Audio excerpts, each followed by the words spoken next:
Hi, everyone. Thanks for sharing this evening with us and allowing us to share some information regarding insurance. My name is Christine Marifiote, and I work at Boston Children's Hospital in the Plastic and Oral Surgery Department. You will also hear from Stephanie Sabatino, who also works in plastic and oral surgery, along with Dana Edgarton, who works in the dental department at Boston Children's Hospital. You will receive a lot of information, and we ask that you hold your questions till the end. They might be answered, or they might raise a question from these slides. We were given your questions submitted, where we will address these at the end. Thank you. So, navigating insurance and craniofacial conditions. Tonight's agenda is going to be costs associated with dental treatment, what is not covered by insurance, how the cleft law of 2013 works, medical versus dental coverage, how to obtain prior authorizations, how to appeal, make sure a claim gets paid, provider role versus parent role in the process, how to advocate and when to pay for service versus fight for coverage. Understanding the terminology. Prior authorization, the approval of the insurance company for a service or procedure. Not all procedures require prior authorization. Depends on the procedure and the insurance plan. But the insurance authorization does not guarantee coverage, as the plan must have the benefit. Valid and billable is not the same as covered services. Review your benefits for an exclusions. Claim. The bill the hospital provider sends to an insurance company for services rendered. An appeal is the request for reconsideration of coverage or appeal after the insurance company denies.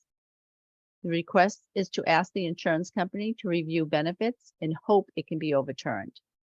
In-network, the provider or practice has a contract with the insurance company. Reprocess, the request to review or reconsider a claim that has been denied without resubmit of said claim. Understanding who the terminology, who's who. Dentist provides routine dental care, including cleanings, fillings, simple extractions. Orthodontist provides orthodontic care such as braces and retainers. Postodontist provides care to replace missing teeth, such as crowns and dentures. They may work with oral surgeon to complete an implant. Oral surgeon provides extractions and surgical intervention, including implants, not to be confused with a dentist. Plastic surgeon provides care to the lip, nose, and mouth to repair cleft deformities. And at this time, I'm going to pass it over to Dana. Hi, everyone. My name is Dana Edgarton, and I work here at Boston Children's Hospital. I'm in the dental department, and I'm going to talk a little bit about orthodontic fees and costs. The orthodontic treatment is divided up into several phases. Every child's treatment plan is different. Every child's diagnosis is different. So therefore, there are different phases of orthodontic treatment, and some children may not need all phases of treatment, or some may need one, but not the other. For the first two phases, we have phase 1 and phase 2, which are considered interceptive orthodontic treatment. The dental CDT code for this is D8020. This is one phase of treatment that's wrapped up into the two phases and bundled together as one cost. This is usually done in the earlier development for children prior to the bone graft and after the bone graft. Phase 3 orthodontics is done closer to completion of growth and is considered comprehensive orthodontic treatment, and the CDT code for that is D8080. This is done usually prior to orthognathic or jaw surgery to prepare the mouth for the surgery. On the next slide, I just talk a little bit about the orthodontic records that are exposed by the orthodontic team prior to commencing orthodontic treatment. These are some of the records and imaging that would be taken to help the orthodontist and team formulate a treatment plan for your child. Again, I just reiterate that every child's diagnosis is different. Every child's treatment plan is different. So some of these things may be taken for one child, but maybe not for every child. It depends on the plan. With these records, we do bill out to the medical insurance with the applicable ICD code, which is also known as the diagnosis code for your child's cleft diagnosis or craniofacial diagnosis. Most often, the medical insurance usually will not cover the imaging for these services. We then bill the charges to the dental insurance, and in some cases, the dental insurance may cover some of the imaging and they may not cover any of it. The coverage usually will vary from dental insurance or insurance company to insurance company. I just want to note that because the services are performed in the dental clinic, they must be billed out to the medical insurance with the dental CDT code. There is no transferable or crosswalk medical code that can be submitted in place of these dental records to the medical insurance. Also, I believe Christine will mention a little, Stephanie will mention a little further in her treatment that the CDT codes are recognized by the medical insurance. It's usually up to the medical insurance as to whether or not they will cover them. On the next slide, this is a little bit of treatment that's not covered by the insurance. Again, every child's treatment plan is different. So this is just some of the potential treatment that your child may or may not need, depending on their plan or their treatment plan and the insurance coverage, and whether or not it would be covered. On the next slide, we're going to talk a little bit about prior to 2013, before the cleft lip and palate law came into effect. Prior to 2013, orthodontics and prosthodontics were not covered by medical insurance. They were covered by the dental insurance. General dental treatment, cleanings, fillings, extractions would be covered by the dental insurance with at a certain percentage based on your plan with a copay. Only preventative treatment, which would be things like a cleaning, x-rays, fluoride, would be covered under the dental insurance at 100%. Prior to the cleft lip and palate law of 2013, congenital birth defects were not covered, and they would only maybe cover for accident or injury. I'm now going to talk a little bit about the Massachusetts cleft lip and palate law. This law was created in 2013 for children under the age of 18. The law states that the medical insurance should cover the cost of cleft lip and palate treatment, including benefits for medical, dental, oral and facial surgery, surgical management and follow-up care by oral and plastic surgeons, orthodontic treatment, preventative and restorative dentistry, prosthetic management. And it states that as long as the treatment is prescribed by the treating physician or surgeon, services are medically necessary, then the law would mandate that the medical insurance would need to cover the treatment for the cleft lip and palate or both. Some common misconceptions that parents have, we get a lot that, but my child has a birth defect. I was told that treatment should be covered, all be covered under the medical insurance. Unfortunately, this is not always true. The law was passed and now everything should be covered. Again, unfortunately, this is not always the case.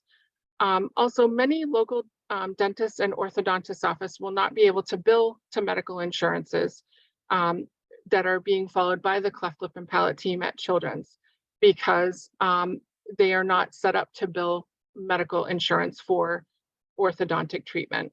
So a lot of times the families will come back to Children's for that reason, because we can bill here at Children's. We don't guarantee, though, the medical coverage.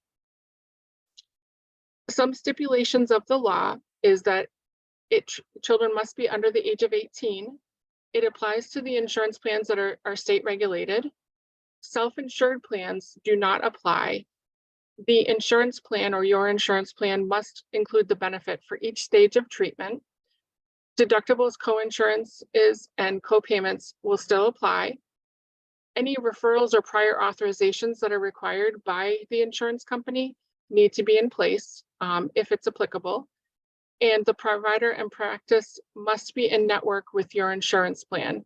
And in order for this this law to be valid, you must reside in Massachusetts and have a Massachusetts insurance-based plan. And I'm going to turn it over to Stephanie to talk a little bit further about the Massachusetts insurance companies. Thanks, Dana. And hi, everyone. Thanks for joining. Tonight, I'm going to talk about the biggest 3 medical plans that are in Massachusetts, and wanted to just touch base with the policies that each have. We're going to talk about Blue Cross Blue Shield, we're going to talk about Tufts, and we're going to talk about Harvard Pilgrim.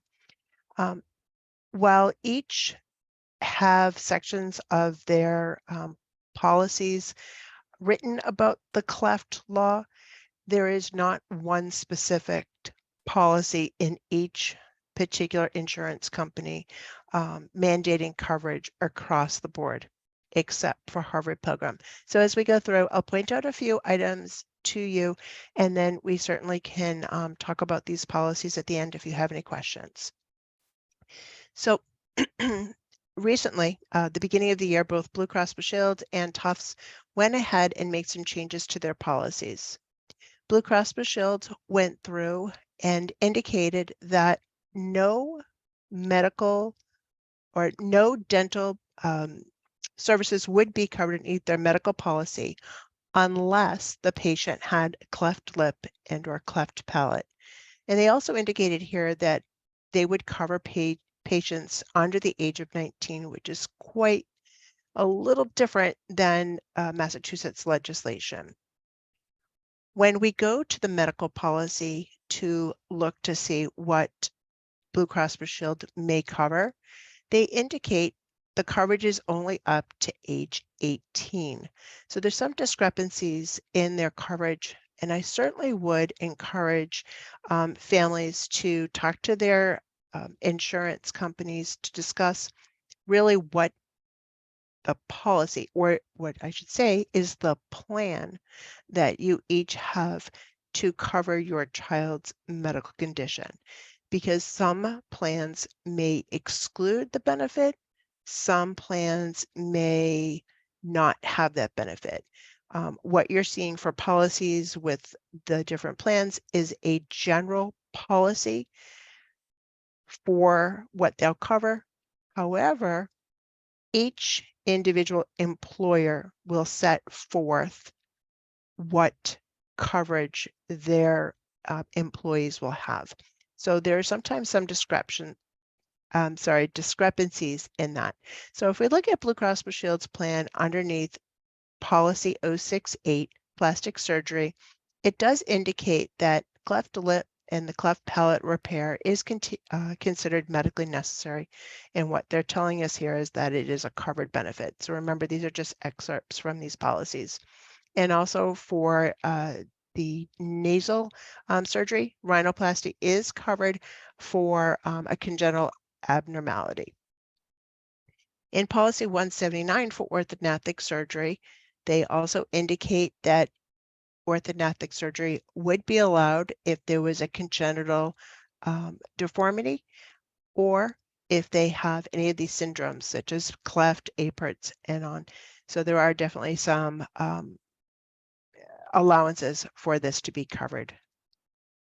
Then we go to Tufts, and Tufts actually really did archive their cleft policy, but yet made sure certain areas in their policies were written about the cleft coverage. And one thing I'll point out for Tufts is that they are indicating that reconstructive surgery are covered when a bodily function is impaired as a result of a congenital defect or birth anomaly. However, what they'll say is if it is not a significant functional impairment, they will not pay. So that makes it very difficult, because the insurance companies may come back and deny the claim as cosmetic. And unfortunately, we see this a lot, and we have been fighting with the insurance companies to indicate that this is not a not a cosmetic procedure. It is medically necessary. But Tufts did actually add in the rhinoplasty coverage, which we're really appreciative of because we used to get this denied all the time for cosmetic reasons. Now they're actually recognizing this as a necessary procedure and that they do not need an authorization. But again, I would check with your particular policy or plan with Tufts, and also speaking with your employer, and make sure that you have the benefit in your plan and that it is not excluded. The last one I'll talk about in detail is Harvard Pilgrim. As I mentioned, Harvard Pilgrim does indicate that they will reimburse for orthodontic treatment of cleft palate, and the treatment of the cleft palate and cleft lip would be in compliance with Math's state mandate.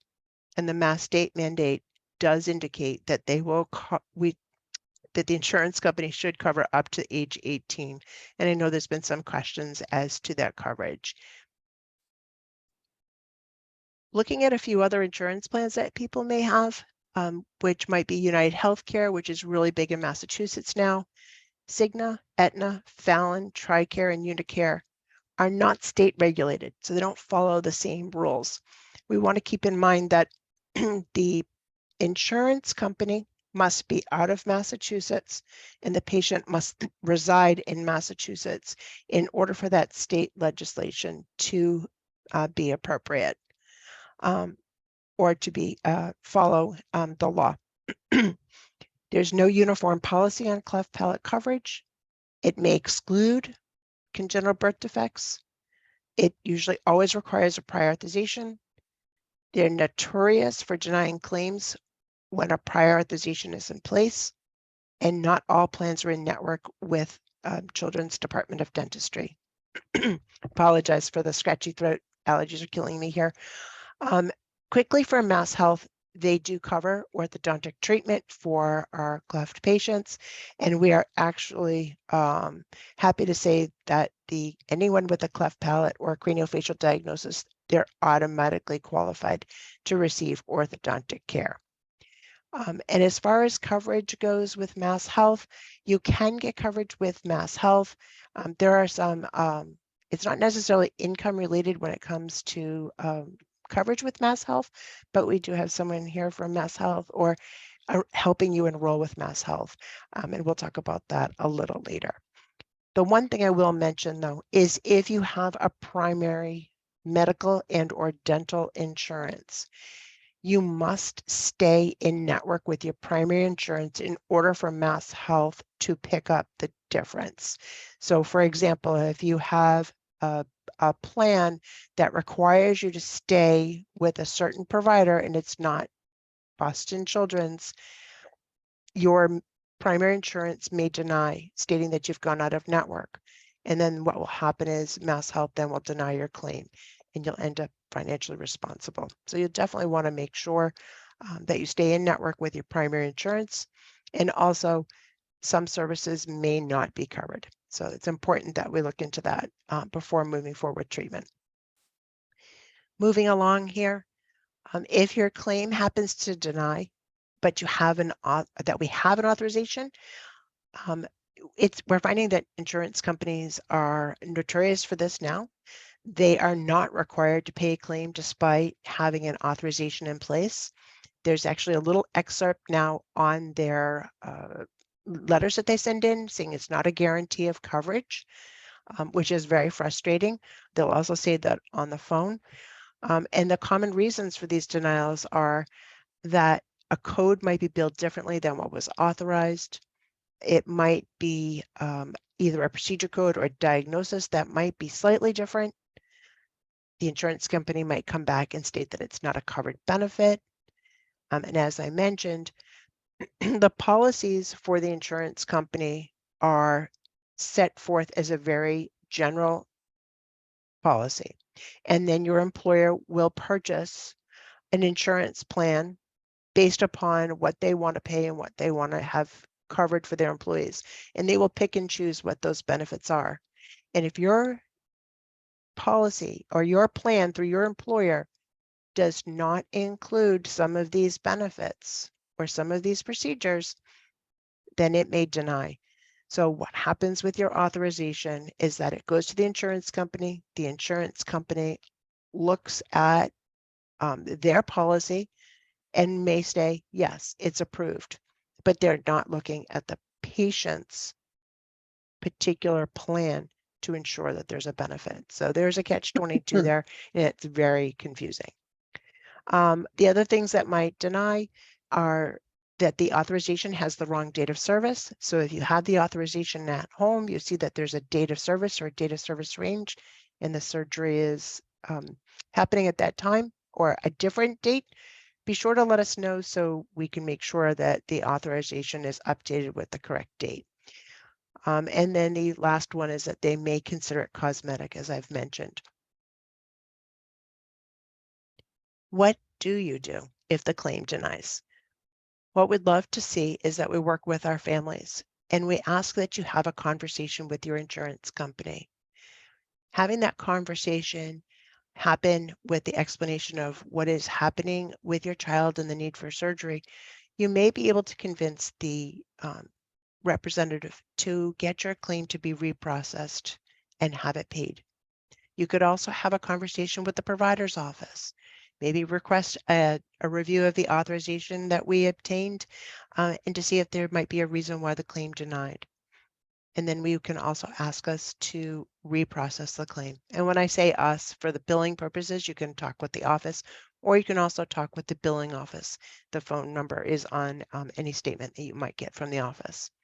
And then I would highly encourage you to have a conversation with the employer's benefit office. So if you hold the insurance, your spouse holds the insurance, they are really the ones that are purchasing your insurance for you, and they're the gatekeepers with the insurance company. So the two of them can hash it out. So if your employer feels that they should have had coverage or have coverage for your child's services, then the employer can push back on the insurance company. And this is great for a self-funded plan because there is that direct contact of exactly what the employer wants for their employees to have for coverage. And last but not least, there is appeals that can be done after the claim is re-reviewed or reprocessed. And how do we make sure that the insurance pays for the services that have been provided? Document your conversation with the insurance company or your employer. You want to make sure you take down the name, date, and reference number to log your inquiry. That is crucial for any appeals that might need to be done.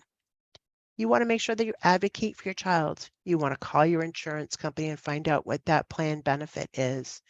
You'll want to talk with your employer to ensure that you have the benefit coverage for services that are needed. Follow up and be proactive. So the claim should pay within 3 months of service. But I will tell you that 3 months is actually a long time to wait for the claim to pay. Typically, a claim takes less than 30 days to go out. Now in the electronic world, it will go out the door, get to the insurance company the next day, and should process to pay in less than 30 days. Also, hold the insurance carrier to the benefits that you deserve, that your child deserves. Request that you speak with a supervisor or a case manager to help you overturn the denial. And on this, you also could file a complaint with the Attorney General's office or the Division of Insurance. They do take these inquiries very seriously, and I would encourage you to use those if you have not been able to get your claim paid. What we'd ask you not to do if an insurance company should deny, please don't wait for the provider's office to contact you. We'd like you to be proactive. You'll see a payment or denial well before the provider will. Before the provider will. Work with the provider's office to get the claim paid because together we really are a team. Please don't delay. Delays may cause delay in treatment for your child and also for the claims to be processed appropriately. So we ask you to be aware and please don't assume. Follow up on calls and claims as there are things that are missed or forgotten, and we ask that you be attentive. And last but not least, please don't complain to the provider's office. Please be informed, be an advocate, for your child. And in conclusion to this, we'd like to mention that we are a team in your child's health and well-being. Help us help you, and most importantly, we're here to help your child. Thank you very much. We appreciate your time this evening.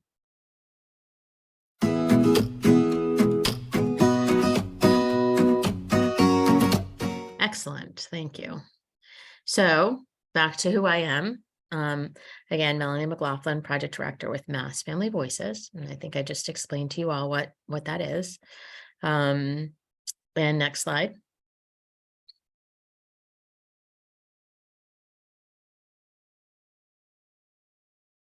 Thanks, Emily. Here's contact information for us. And as I was saying, if you have a particular question, you can reach out to me about any healthcare related items. So that would include Mass Health, other, private health insurance questions. But in general, I address healthcare. I am a family voice at the policy table with state and federal organizations. And I also provide one-to-one family support. So folks can reach out to me if they need to. And/or you can fill out an intake form, as I was just saying, and there's a URL for that there. And the intake form is directed right to the Federation. Thank you. Next slide, it's great. So I think we know it by now. I'm sure folks, if you're on here, you know what health insurance is, but just for a common understanding, it's cover some or all. In the United States, it's often provided by employers as part of a benefits package. Medicare or Medicaid provide retired and low-income citizens with health insurance coverage, and/or persons with disabilities. So next slide. So do you have to have a health insurance? In Massachusetts, you do. So it is a state mandate. And so, and it is still in effect. And here are some of the background rules to the requirement for insurance. Next slide. The answer is yes, you do have to have health insurance, or you get fined in your annual tax return. And are there requirements for health insurance in Massachusetts? Yes, there has to be what's called minimum credible coverage.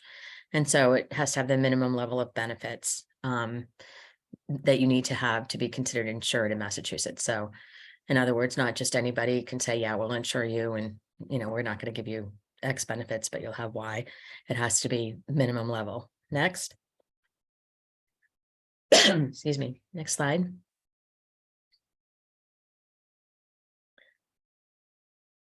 Did we miss one or did you advance? Yeah, what are the minimal benefits? Oop. Yeah, what are the minimal benefits? So it has to have comprehensive coverage, no deductible for preventive visits, excuse me, so like a physical, what have you. No high deductibles and maximum out of pocket, and no caps or fixed amounts. So that's what minimal benefits are for the requirement under the Massachusetts law to satisfy insurance requirements. Next. So, what are different about health insurance policies? So just an overview, there's different types of policies. Some have premiums, some talk about out-of-pocket expenses. There's deductibles, certain providers, hospitals, quality of services, types of services, right? Whether they cover dental, long-term services and supports like PCA or durable medical equipment or supplies. Next. And so, for example, here's a question, and someone was answering this earlier, if the services that my child needs are not covered, what can we do? So, as they said, contact the insurance plan, talk with some of your providers, finance office, social worker, see if there's help that they can offer. If you need to change your insurance, like the, ACO or the coverage plan that you're under, find out when the next open enrollment process is so that you can do that. And remember, as you're thinking about the cost benefit analysis, that the cheapest option for your insurance coverage at face value does not necessarily mean that it is the cheapest, right? If you're balancing out how many deductibles they're charging or all the other items that can be a little bit confusing, it doesn't always mean that it's the cheapest by the initial price. And then there's always an appeals process for every insurance, so there has to be. So And the 10 tips for working with your health plan, the PDF handout, I can send that to Monia and she can share that if she'd like. Next slide. So, there are a couple of employer-sponsored health coverage. So there's the fully insured, which is regulated by state agencies, and then there will be self-insured, and those are regulated by federal agencies. That's just sort of an artifact of a slide. I don't think you guys need to get into the nitty-gritty on that, but next slide. So fully funded healthcare, it's regulated, as we were saying. And this is how sort of employees pay, state regulation, and then insurance companies pay the claim to the healthcare provider. Next. And then self-funded, there's federal regulations, and then the health insurance company can manage the plan like an accountable care organization managed plan, or the employee pays the claims to the healthcare provider. So those are some of the differences. Next slide. So there's different kind of laws that apply to fully insured and self-insured, again, regulated by state. There's the behavioral health, telehealth, different things that are regulated by state, and self-insured are regulated by federal. And again, there's a URL there, but I think this is getting more into the nitty-gritty potentially than you need right now. I want to sort of do a real overview of the state program. So next slide. So I wanted to make sure that everybody knows about behavioral health services, even though I know we're talking cleft palate and craniofacial. It's just, sometimes insurance companies might say that behavioral health is not covered, and it needs to be in terms of whether it's self or fully insured. So for fully insured plans, you can see that the company must provide the service. And for self-insured plans, the company does not have to provide behavioral health services, but there's the Children's Behavioral Health Initiative where you can access services. And again, if you have questions about behavioral health supports or what have you, please reach out to me and I can get you more information. And families can also apply for what's called Mass Health Common Health, which is one of the things we're going to talk about right now. And so this is also an example, like if something's not covered by your insurance, could Mass Health Common Health pay the coverage? So that's what we're going to talk about next. So government funded plans are, Medicaid, which is federal, and then the state program that we have is called Mass Health, and people use them interchangeably. So if you hear somebody talk about Medicaid in Massachusetts, they're really talking about Mass Health. So Mass Health financing, here's some information just about how it's financed, that there's some waivers, there's school-based Medicaid programs and different reimbursement projects. Just some background for those who are interested in knowing Mass Health financing. Next. And so one thing a lot of people don't know, and I think this is important, I did not know this myself. I am the parent, I have lived experience. So that's the other thing about the Federation, where we're all professionals with all kinds of varied professional backgrounds and histories. And most of us, I think, with the exception of perhaps just a few of the 50 or so employees in our organization, all have lived experience as parents of children with disabilities and often complex healthcare needs.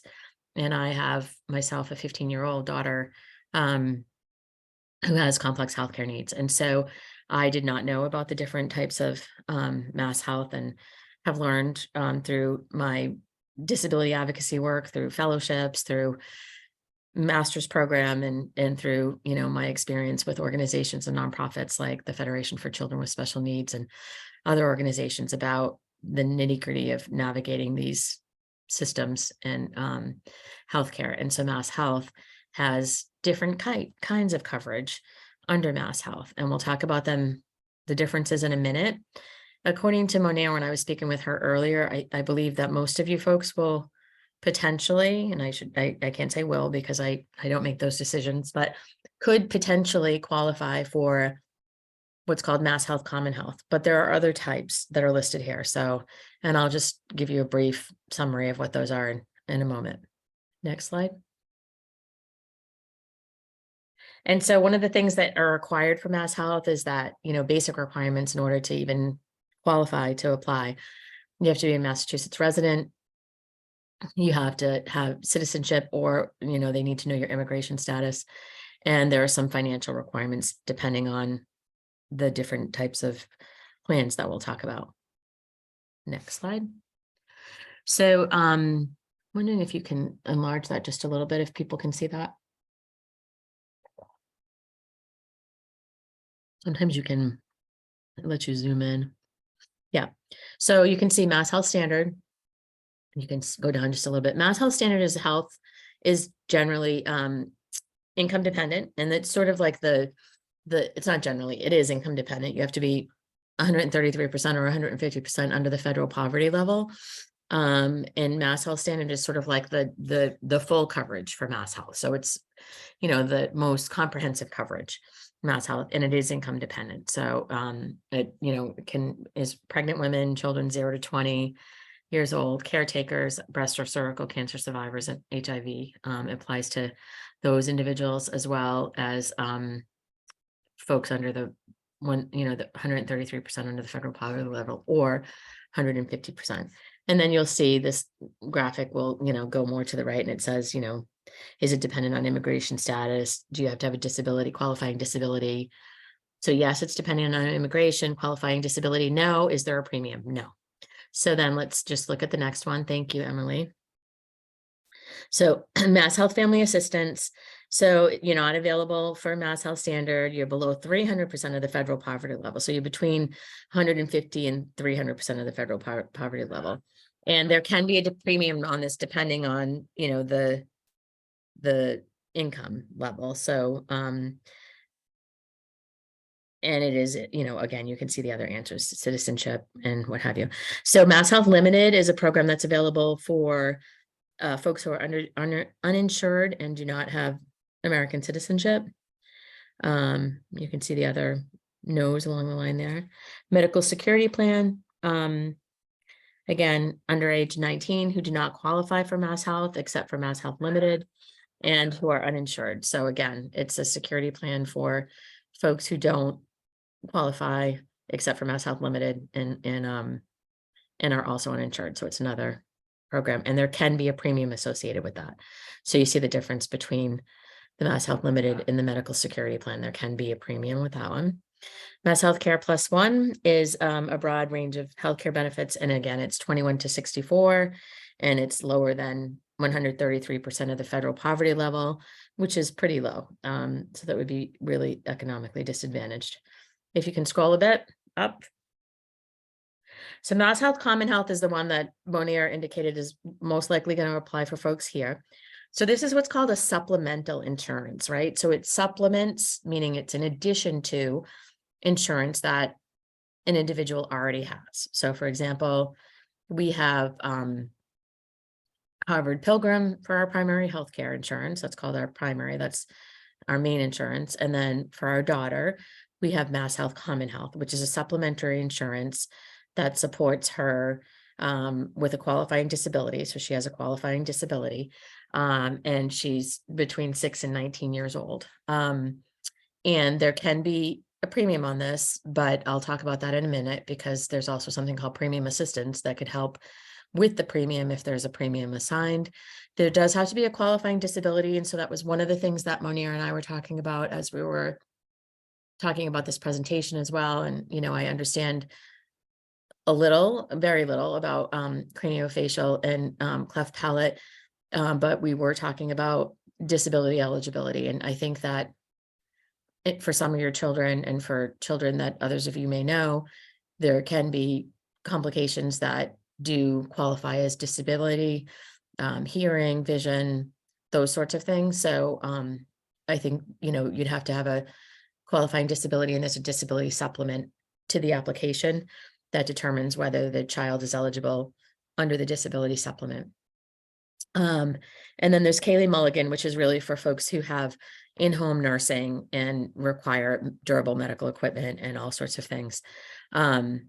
So let's go to the next slide, and we'll talk some more about Common Health.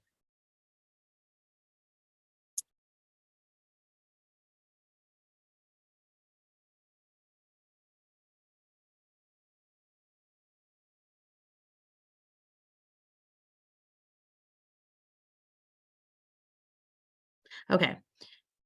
Yeah, we already did this. Oh, no, this is eligibility for different types of coverage. We talked about that. You saw that on the different types. So we're gonna move forward. That's because we opened that up and we're able to look at that. So we talked about this. Mass Health Standard is like a comprehensive coverage. You can go ahead. These are the different things we just talked about. We're gonna move forward to Common Health. So go ahead. This is standard. How do I choose a plan? There's some information if you need standard, and I don't want to assume that there are folks here whose child would not need standard. I'm just, trying to do the presentation more quickly because the impression I'm getting is it's more Common Health. So if you have questions and you do think you qualify for standard or any of the other ones that we mentioned, again, feel free to reach out to me, via any of our contact information, and I'm happy to talk with you more in detail. Next one. Keep going, please. Yeah, that's when you turn 18. What happens if when your child turns 18? So yeah, go back one, sorry. So accessing comprehensive affordable care. So again, maybe your health insurance that you get through your employer or otherwise does not cover all of the things that your child needs. And they have a qualifying disability. You don't qualify for Mass Health Standard because your income is above the federal poverty level.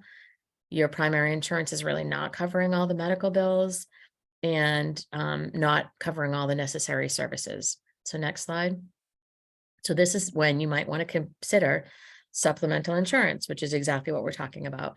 So Mass Health Common Health is a form of supplemental insurance that is in addition to your primary. So primary insurance plus supplemental insurance ideally provides comprehensive coverage. Next. And so, again, this is a definition of supplemental insurance, but I think we've talked about that.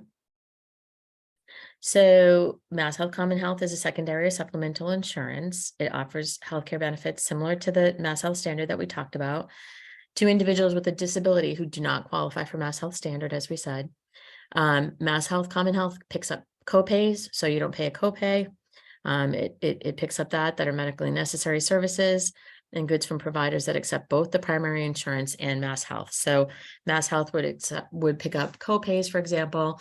It covers dental, it covers vision. And again, there's, I'm sure, nuances around plastic surgery versus medically necessary that I am not getting into in the craniofacial cleft palate realm, but I think that Mass Health Common Health is worth looking into, particularly, as I said, if your child, or exclusively if your child has a qualifying disability as well. Next. So yeah, disabled adults and disabled children who cannot get Mass Health. So qualifying disability, go ahead. Oh, yeah, go ahead, back one. Yeah, so there can be a premium associated with Mass Health Common Health, as I was saying. So for example, in our instance, personally, we applied for Mass Health years ago for our daughter because we were told by folks that it would, help us, right? It would pay the copays, it could cover her vision services, it could cover glasses, dental care, and other things. And we were a little bit unconvinced, but we went ahead and applied because, the application process can be a little bit cumbersome, but people can help you with that. And so we went ahead and applied, and we got a response that said, she was approved, but we were X amount over the federal poverty level. So our premium was going to be something like, these are not real numbers, I'm just giving an example, was going to be something like $600 a month. And we were like, $600 a month, we already pay our deductibles and everything else for our private insurance. Why would we want to get this Mass Health thing and pay another $600 and so on and so forth? And what we didn't understand, and that other families helped us understand, and also organizations like the Federation and others, is there's another program called Mass Health Premium Assistance. So after you apply for Mass Health, and if they come back and say, you qualify with the disability, but we're going to charge you a premium, there's another program you can apply for called Premium Assistance. And a lot of families think that they're not eligible for premium assistance based on their income, which is not accurate. Premium assistance does a formula based on how much your insurance is costing you, as part of your employee rate, how much your deductibles are, how much your out of pocket, all these things. And so they factor in a formula that is more complicated than I can understand, and come back with an amount where they might offer you premium assistance. And there have been instances where, a family is being told they have a $500 premium, and then premium assistance comes back and says, we're going to pay you $800 in premium assistance. So you're actually getting $300 a month back to have Mass Health as a secondary insurance, which I think to some people might be like, why is that? It can be confusing, but if you think about it, really, it's a win-win situation for both the primary insurance, for Mass Health, and for the family, to have this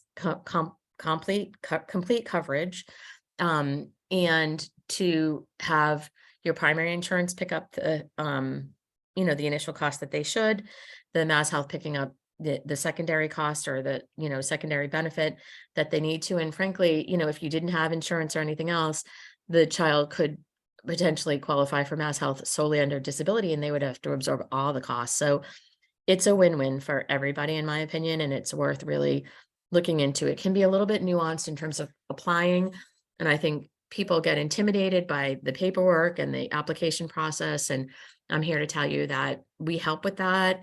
Mass Health enrollment centers help with that. There's something called certified application counselors that help. There's a lot of help out there to assist families in applying if they feel like this is something their child qualifies for. Next. So again, this is getting into what we just talked about, like the premium. Wait a second. But yes, we do can help with that. So I think it's so odd. This, the presentation I thought I sent you, Monier, had the link to it. And it's some of these slides I deleted. So I think it might've been an old one, but you can scroll. We were going to do a calculation about what you could pay for premium assistance. We're not going to do that. You can go ahead. Go ahead. Please go ahead. Yeah, I took all these out. I don't know how we got the other one.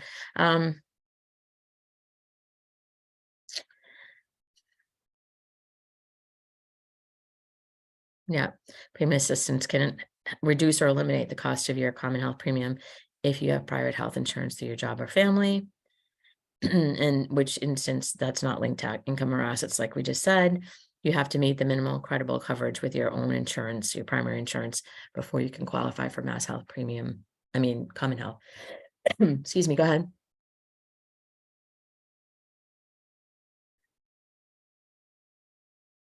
Yeah, we can talk more about the 3 steps to apply to common health, and we have links to applying. Go ahead, please. And then you have to fill out the most important part of the application, which the applications are all online. I'll go back one. Yep. They're all online, is that you need to make sure that you fill out the child disability supplement. So remember, I said you can only qualify for Mass Health if your child has a qualifying disability, in which case you fill out the Mass Health application and you fill out the child disability supplement. Next.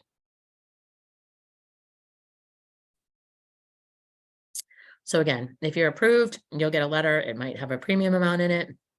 That's when you can apply for premium assistance, not before. You have to know if you are approved and whether or not you have a premium.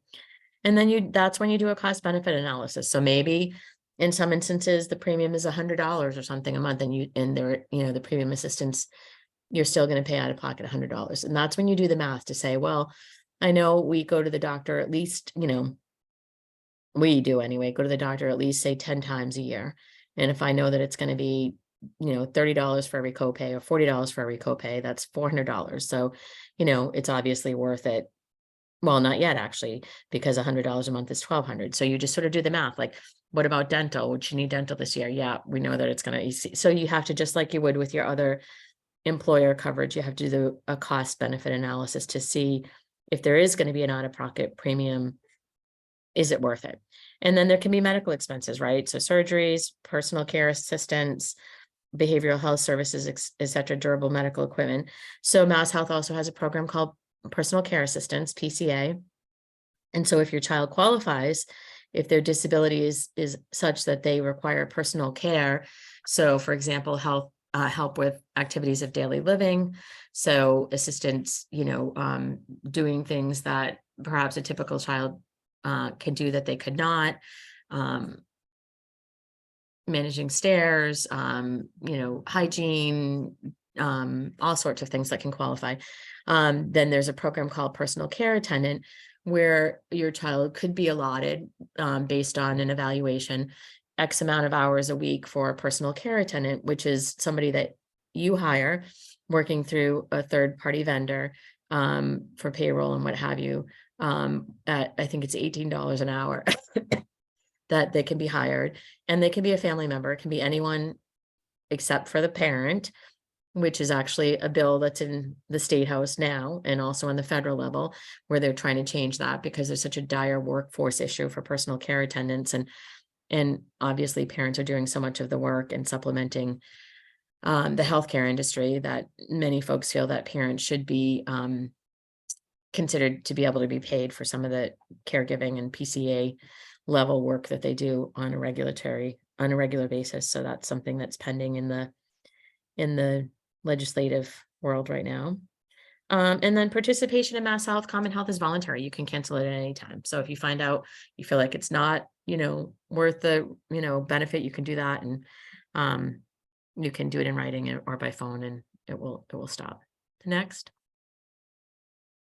And then I'm ready for questions whenever folks are ready. So I know that was a bit much, but I just want to say in summary that bottom line is there's a program called Mass Health, which is the state funded program, biggest budget in the budget line item actually for the state. And there are different types, as I mentioned, and some are income dependent or citizenship status dependent. And some are not, particularly Mass Health Common Health.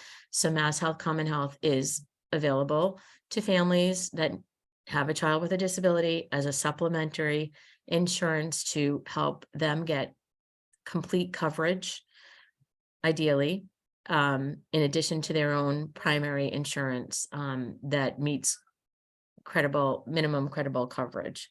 And then you could qualify for Mass Health and then potentially premium assistance to support. And again, we're here and happy to help any way we can. And I think that for those of you who think you might have your child might have a qualifying disability, I think it's worth considering applying. And thank you. Melanie, thank you so much. I just wanted to ask you to confirm that when we're talking about disability, it doesn't mean necessarily we're talking anything related to the craniofacial situation. It can be like autism as a Absolutely. Oh yeah, it can be anything. Yeah, any disability, it qualifies. And I'm just saying that if there's a disability that qualifies and they need, and part of their disability, and they also have craniofacial needs, yes, like, so you have a child with autism or any, qualifying disability. My daughter has Down syndrome and legal blindness, but any qualifying disability and or they need care, medical care related to the disability in any context, then yes, they absolutely. Not and just Mass Health, and Mass Health is only to supplement the coverage for the child.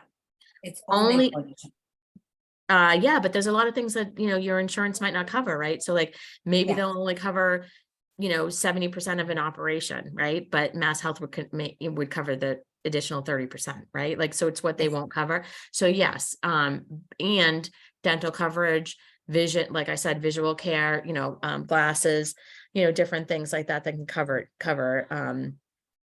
provide more comprehensive coverage for the child, 100%.